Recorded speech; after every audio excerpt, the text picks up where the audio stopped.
Olá, seja bem-vindo a mais um Bahia da Gente. São cada vez mais evidentes as mudanças de conceito da nossa realidade. Até há pouco tempo, há poucas décadas, a gente vivia num ambiente previsível, lento, estável, digamos, éramos protegidos pela hierarquia das instituições. Hoje é exatamente o oposto. A gente vive num ambiente instável, imprevisível, rápido, complexo. A figura do indivíduo cresceu frente à figura da instituição e tudo isso graças às novas tecnologias de informação e comunicação que permitiram a cada um de nós estar conectado em rede, acessando tudo e a todos o tempo todo. Nesse cenário, as empresas também passaram a repensar o seu papel de atuação em como garantir o sucesso de seus negócios e um personagem ganhou importância ainda maior nesse contexto, nesse cenário, o profissional de comunicação empresarial. Pois é, para mergulhar nesse novo desafio, nessa nova visão de negócios que esse profissional pode e deve apoiar, que o Bahia da Gente recebe um cara que é craque na aplicação dos conhecimentos da nova tecnologia de informação na comunicação empresarial. É com muita honra que o nosso papo hoje é com o mestre e doutor em comunicação, Cláudio Cardoso. Seja bem-vindo, Cláudio. Obrigado, Jefferson. É uma honra estar aqui com você, viu? Prazer Um grande todo prazer. Você é um amigo muito querido, que eu admiro muito, um grande profissional. Muito obrigado. Muito obrigado pelo convite. A figura do profissional, né, o profissional de comunicação empresarial já existe há um bom tempo. Você certamente começou no mundo analógico e hoje fez essa migração para o mundo virtual. Esse profissional, ele está preparado para essa nova realidade, Cláudio? Mais ou menos, né? Eu acho que é preciso talvez situar de que profissional a gente está falando, né? Eu tive uma sorte, na verdade, na vida, porque eu comecei pela engenharia e na época que eu fazia engenharia, a gente, para ganhar o nosso troquinho, ia ser programador de computador. E estou falando do final dos anos 70. Então a gente assistiu essa transformação, de certo modo, privilegiado, porque tínhamos algumas informações profissionais que nos permitiam antever algumas coisas ou mesmo experimentar no próprio dia a dia. O profissional de comunicação, digamos, estrito senso, o cara formado na comunicação... Comunicação em geral? Em geral, tanto da publicidade, relações públicas, essencialmente, né? Porque o jornalista, ele tem uma formação que a gente trata como comunicação, mas ele tem um papel destacado, ele não é exatamente um comunicador empresarial. O jornalista... O relações públicas e o publicitário. Ele lida mais com empresas. Com empresas mesmo. Né? O jornalista tem um papel de, sei lá, manter a democracia. Ele está muito mais próximo das ciências políticas, talvez. E, evidentemente, usa a comunicação em altíssimo nível. Tem redação, toda a parte da narrativa do jornalismo é excepcional. É comunicação. Mas não é comunicação nesse sentido que nós estamos falando aqui. O comunicador das organizações. Então, esse comunicador, ele veio... Ele foi, digamos assim, e está sendo ainda colocado meio de surpresa nesse processo, né? Ele está de segunda mão sendo educado para esse processo. Grande parte dos profissionais hoje de comunicação, e aí foi o cuidado que eu tive que ter, o cara formado antes da forma tradicional e o novo, muita gente vem de outras áreas, muita gente vem de computação. Olha que curioso. Não tem uma formação acadêmica necessariamente na área da comunicação. Não. Veja... Esses profissionais que atuam como profissionais de comunicação empresarial. Exatamente. Olha, curiosamente, os maiores publicitários do mundo hoje, ironicamente, curiosamente, são pessoas da informática, né? O Google, o Facebook, talvez sejam as maiores agências de comunicação do mundo. Mas qual é o conhecimento que eles adquiriram e que os credenciou, não é isso? Para que atuassem nessa área? Eu acho que o grande diferencial é o fato deles estarem transitando nas mídias que coletam informações e são capazes de processar essas informações. O que essas grandes agências, digamos assim, que é um mecanismo de busca ou uma rede social tem, é a informação do consumidor, das pessoas.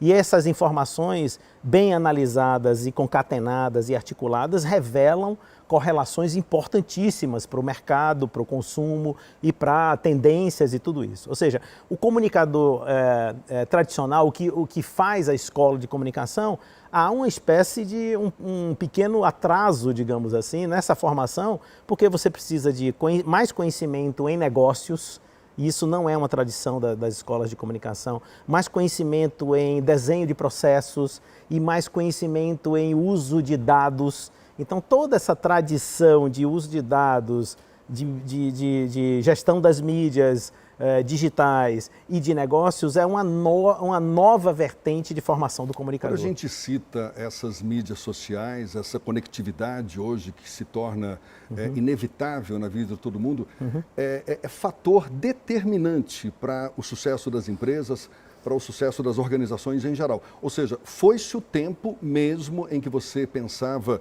numa estratégia de comunicação recorrendo só a um house organ, sim. Porque, Jeff, veja que coisa interessante, né? Houve uma ruptura no formato da mídia, né? A mídia, até pouco tempo, nós tínhamos aqui televisão, rádio, impressos que dominavam todo o cenário até o meio dos anos 90, digamos assim. Eles eram de um lado só, você manda mensagem e não retorna. Hoje, obrigatoriamente, se você me manda um e-mail, eu posso retornar no mesmo e-mail, né? Então, qualquer comunicação hoje ela é interativa e isso muda completamente as coisas. Eu me pergunto até se os grandes temas que hoje estão sendo pautados, né, eles não são fruto de uma nova reconfiguração midiática. Os grandes temas sociais eu me refiro. Né? Questões, por exemplo, de emancipação social, de reafirmação social, debates que são hoje mais, assim, vêm à flor da pele, se eles não são também, vêm um pouco a reboque de um novo contexto midiático que favorece com que as pessoas possam se expressar de forma mais direta. É o que eu comentei no início, não é? Isso. A figura do indivíduo ganhou uma Perfeito. importância muito maior nesse contexto atual, em comparação, por exemplo, com a época analógica em que a gente estava, digamos, sob o guarda-chuva das instituições, não é verdade? E o indivíduo sem uma voz que pudesse ser empoderada, digamos assim, não sei, é uma palavra que está na moda, né? Mas o indivíduo não teria como chegar. Hoje o indivíduo com uma ideia excepcional, é coisa rara, e com a qualidade excepcional é capaz de pautar coisas importantes, né? Você é um craque na aplicação dos conhecimentos exatamente dessa tecnologia de informação, essa nova tecnologia, na comunicação empresarial. Maravilha. Agora, uma coisa que eu me pergunto é a figura aliás, o significado do propósito, porque hoje fala-se muito, não é? Do ponto de vista do indivíduo, que você tem que ter propósito para tudo que faz. Propósito não necessariamente objetivo a ser alcançado, não. Propósito, algo que seja inerente à sua essência, à sua natureza e tudo mais e tal. Ou seja, você está preocupado hoje com a sustentabilidade, com a colaboração, não é? Como Perfeito. até forma de relação de negócios, de produção e tudo mais e tal, com o bem-estar da sociedade. Até que ponto as empresas também devem deixar claro, seja para os seus colaboradores, para os seus clientes, para o público em geral, que ela também tem um propósito. Perfeito. Mas eu quero que você responda Claro. isso no próximo bloco. Daqui a pouquinho a gente volta com Cláudio Cardoso aqui no Bahia da Gente. Não saia daí não.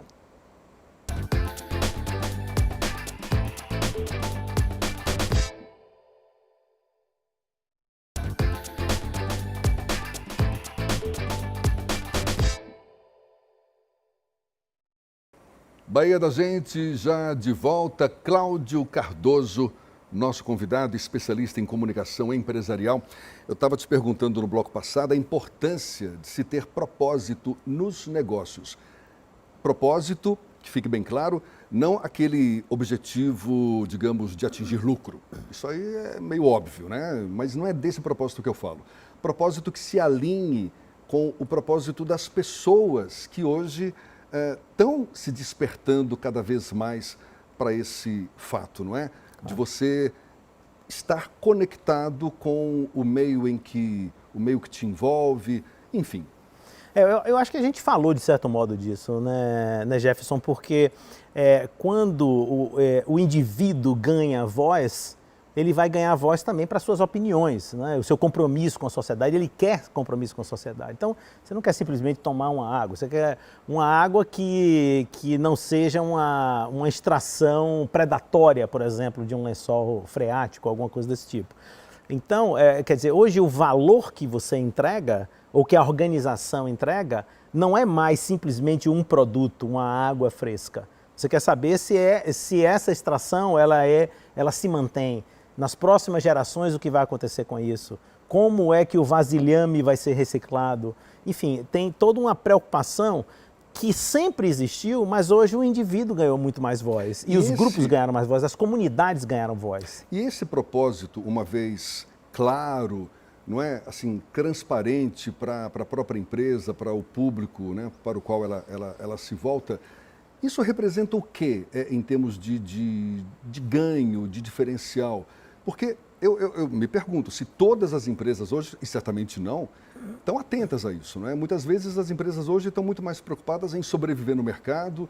A gente vê aí dados de um Sebrae, por exemplo, né, que a grande maioria das pequenas empresas não sobrevive nos primeiros 2 anos de vida, grande parte delas fecham as portas. Verdade, verdade. E também se junta a isso escândalos de organizações que todos nós confiávamos antes, né? Tudo isso vai acontecer. Mas digamos que, vamos para o a miúde, né? Digamos aquele motorista que lhe atende. Né? E ele tem um gesto diferente, ele tem uma atenção diferente, com um parente seu, idoso. Isso faz uma diferença. E isso se aplica a todas as outras coisas. Aqui na nossa amada Bahia, a baiana de acarajé, que tem uma coisa diferente, um magnetismo, tudo isso conta. Isso é marca, é o que a gente chama de marca. O comunicador é um sujeito interessante. Ele trabalha com algo que tem uma certa matemática, uma engenharia de processos, mas a essência do seu trabalho é atingir um intangível, é produzir o intangível. É algo que não é tão fácil de medir. Tem como se medir, mas não é tão fácil de medir. Então, esse a mais, esse compromisso que corresponde ao desejo dos indivíduos, que todos nós temos, esse é um diferencial que faz com que os ganhos sejam fidelidade, compromisso, consideração, esses verbos. É um dos papéis também desse novo profissional de comunicação? Certamente. De definir, por exemplo, qual é o propósito da empresa certamente. E trabalhar nesse sentido? É isso que eu chamo de comunicação estratégica, porque eu sempre aprendi que comunicação estratégica seria executar uma estratégia pré-determinada da organização. Eu entendo um pouco diferente. Acho que a comunicação estratégica ela é capaz de influenciar a estratégia da organização. Seria algo ainda um pouco impensável, mas que é um sonho, como profissional, de digamos, um comunicador de uma empresa de engenharia que desloca o local planejado dos engenheiros da construção da ponte, porque ali não seria bom.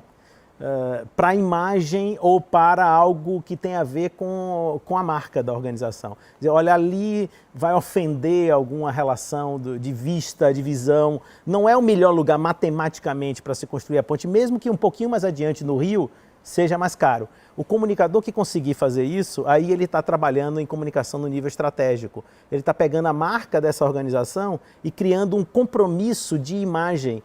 A imagem ela é psicológica, essencialmente.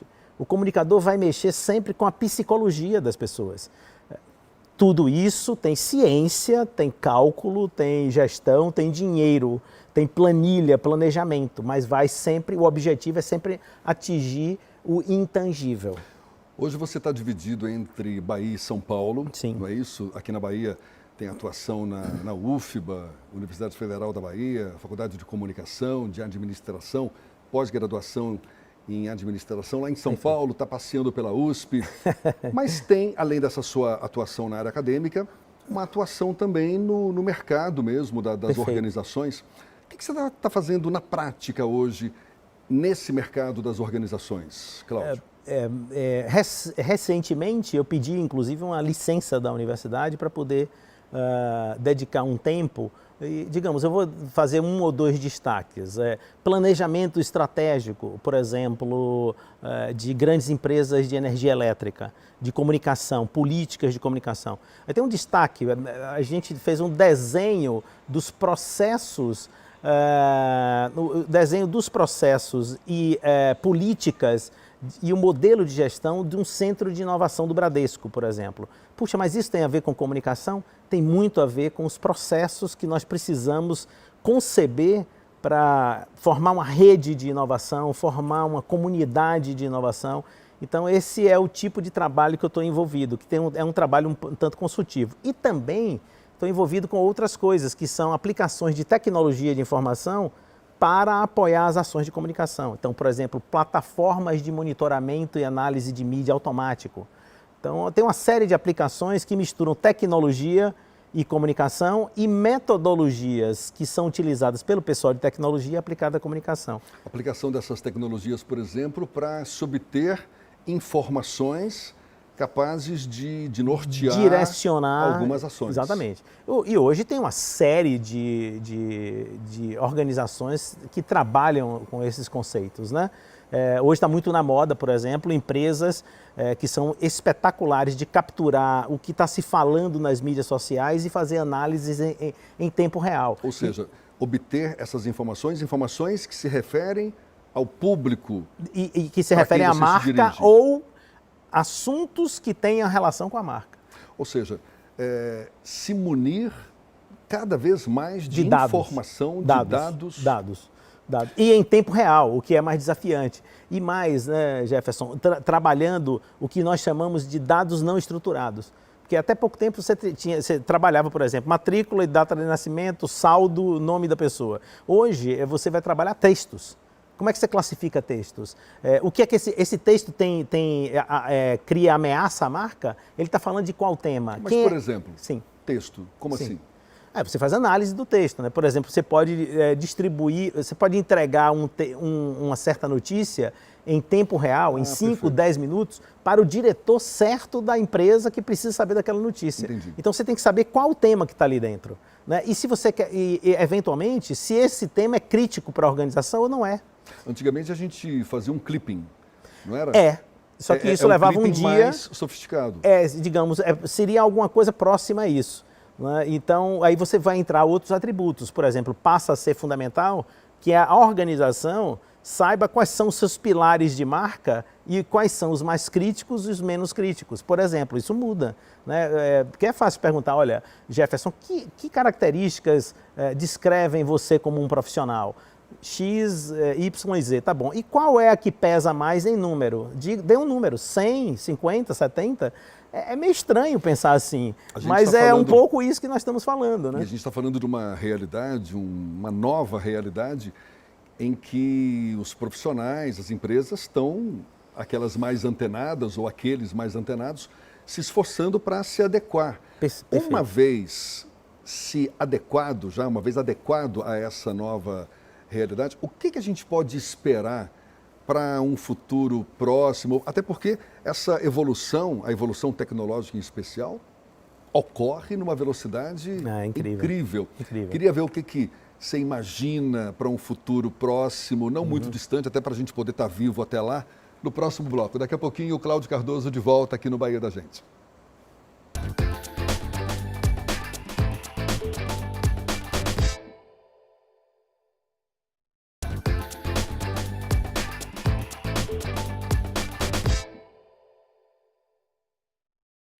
Seja bem-vindo mais uma vez. Já estamos aqui com o Bahia da Gente, que recebe Cláudio Cardoso, mestre, doutor em comunicação. Estamos aqui falando de novas tecnologias, quebra de paradigmas, uma nova visão de negócios, o novo papel desse profissional de comunicação. E a gente se depara cada vez mais com um possível futuro muito próximo, não é? Em que a inteligência artificial vai estar conquistando cada vez mais espaço, profissões que hoje são bem-sucedidas tendem a desaparecer, não é verdade?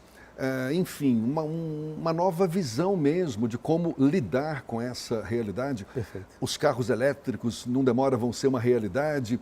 Enfim, o que a gente espera nessa área empresarial, nessa área da comunicação empresarial? Vai chegar uma hora que a inteligência artificial vai substituir também o profissional de comunicação empresarial? É uma coisa importantíssima. Quer dizer, veja, o tema da inteligência artificial, que hoje está aí em pauta, às vezes causa uma certa incompreensão do que é uma inteligência artificial. O exemplo mais simples que eu dou para os alunos ou para pessoas próximas é uma planilha Excel. Se você botar Jefferson e depois escrever Cláudio embaixo, se você botar um J, ele vai escrever Jefferson sozinho. Se você botar C, ele vai escrever Cláudio sozinho, basta botar o C, tá? Isso é inteligência artificial, que é um aprendizado que a máquina faz e repete padrões que já estão programados, tá? Você pode, a partir daí, fazer 1000 brincadeiras. Você pode dizer, quando escrever Jefferson em Salvador, J, ele vai dizer João, em São Paulo ele vai dizer José. Mas você pode fazer isso e levar isso ao extremo. Essa automação de processamento de informação, você pode aplicar a uma infinidade de coisas. De fato, isso está transformando a vida sem a gente perceber. Você falou do carro elétrico. Outra questão é o carro autônomo, né? E ele vai, já nas Olimpíadas vai ser inevitável de Tóquio, aí, parece né? que vão ter, eu não tenho o número certo, mas algumas centenas de táxis já estarão rodando em Tóquio sem motorista. Sem motorista. Então, já na Olimpíada de Tóquio, isso foi o que eu li, eu não tenho certeza que vai acontecer, mas está anunciado. Então, de fato, tem uma transformação espetacular. Mas tem transformações mais próximas, que já estão muito recentes, né, e muito imediatas. Por exemplo, ao invés de você pesquisar por palavra-chave em busca, você pesquisar por imagem. Você mostrar uma camisa e ele lhe mostrar camisas similares. Ou mostrar um copo e ele lhe vender copo ou água. Mas até que ponto isso pode impactar no sucesso das empresas, no sucesso das organizações? Sem dúvida. Veja, as organizações, a grande parte das organizações que sobreviveram a essas primeiras ondas de impacto, elas tiveram que reconfigurar todos os seus processos. Exemplo, a enciclopédia Barça. Diferente do Blockbuster, que desapareceu, não foi capaz de acompanhar, e o Netflix pulverizou uma cadeia de milhares de lojas, a enciclopédia Barça, ela retornou ao valor dela, que é informação e conhecimento para os jovens de ensino médio do mundo inteiro. Então eles disseram, olha, eu não fabrico livros, eu trabalho com a educação do jovem, e eles hoje fazem educação em redes digitais para as escolas americanas que assinam Barça nas suas livrarias e pelo contrário, eles multiplicaram o faturamento da empresa e descontinuaram a impressão do livro. Soube se adequar à nova realidade. Então, eu acho que o desafio é muito mais estar atento às mudanças, mas o que é mais ainda sutil, estar atento ao valor essencial que você entrega para a sociedade. E isso que eu acho que é o grande desafio, porque o valor essencial do Blockbuster não era entregar fitas cassetes ou DVDs, era fazer com que as pessoas vissem filmes em casa. E a coisa não e aí andou. Ele perdeu espaço para quem também passou a oferecer a mesma coisa. Sabe-se lá por várias razões, né? Nós estamos falando a posteriori, né? Então todo mundo fica inteligente para falar isso. Claro que existem várias barreiras e todos nós temos condições, barreiras às vezes que impedem a mudança. E quando você diz ficar atento a essas mudanças e principalmente no seu diferencial, como é que se adquire esse ficar atento a essas mudanças? Até porque muitas dessas mudanças passam, digamos, ao largo. Sim, ao largo que eu sim. falo, as pessoas elas não têm o conhecimento suficiente para absorver, para tirar proveito Sem dessas dúvida. mudanças. Eu quis Sem dizer essas mudanças que nos atropelam, né? Que quando vê você, qual é essa realidade que eu estou vivendo agora? Eu acho que no fim vai ser tudo uma questão de repertório das pessoas, enriquecer seu repertório, né? E o que eu vou falar é quase que uma coisa já meio clichê, né? Ler, estudar, se educar, fazer cursos, acompanhar o que está acontecendo. E hoje, diferente de antes, onde as coisas estavam mais estabelecidas, como você disse, você sabia que jornalismo era em tal local, TV era em tal local. Hoje você tem esse repertório, tem que lhe ajudar a você selecionar a sua fonte de informação. Até porque está tudo e tem se misturando, muita, né? Exatamente, e tem muita informação hoje que não é mais tão confiável, né?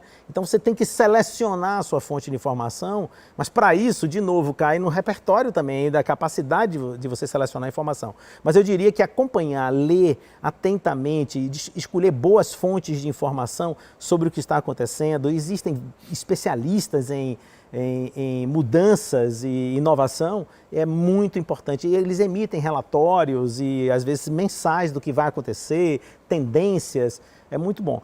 Agora, claro, ler inglês é muito importante nesse mundo, né? Isso é indispensável, praticamente. Você que é um acadêmico também, apesar de ter pedido licença aí, você falou, mas certamente está com o pé na área acadêmica. O que está se ensinando de novo nesse contexto da comunicação, em comparação com o que eu, por exemplo, aprendi nos anos 80? Puxa, tem muitas coisas, né? Por exemplo, eu queria destacar uma coisa. Mensuração, por exemplo, né? Não se falava de mensuração de comunicação, é uma dificuldade muito grande, né?